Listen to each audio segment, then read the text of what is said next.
Ama sa langit, ipinagdarasal namin na protektahan mo ang mga puso at isipan ng lahat ng aming mga anak at palalimin ang pananampalataya sa Panginoong Hesus na namumulaklak sa bawat isa sa aming mga anak sa ibang mundo kung saan ang katotohanan ng Ebanghelyo ni Kristo ay kinukutya at tinatanggihan. Ipinagdarasal namin na sila ay maging mature sa pananampalataya, lumago sa biyaya at umunlad sa kanilang espiritual na pag-unawa.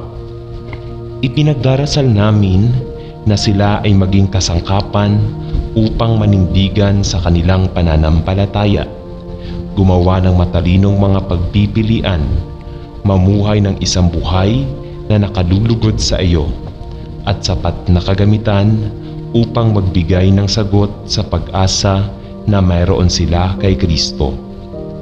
Ipinagdarasal namin na ang aming mga anak ay bumuo ng mga makadiyos na katangian, na karakter at magandang bunga ng espiritu na nagmumula sa isang puso na nabili para kay Jesus at umasa sa Kanyang sa lahat ng bagay. Protektahan ang mga ito, manalangin kami mula sa mga pang-akit at gusot ng mundo.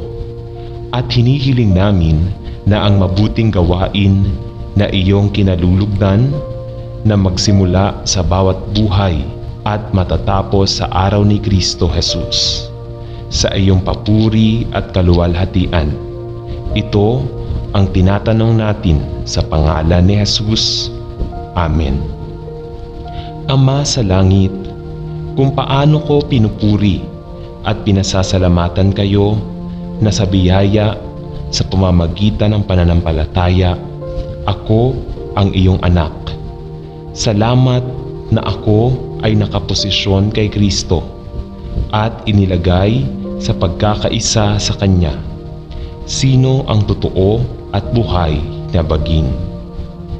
Salamat na ako'y natabunan ng Kanyang katwiran at ang iyong pagnanasa sa akin ay ako'y lubos na umaayon sa mismong larawan at pagkakahawig ng iyong mahal na anak, ang Panginoong Hesukristo.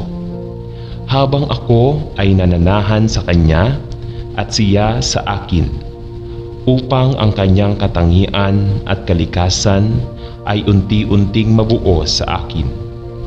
Tulungan mo akong manalangin ako, maging mabunga sa espiritual at manatili kay Jesus araw-araw.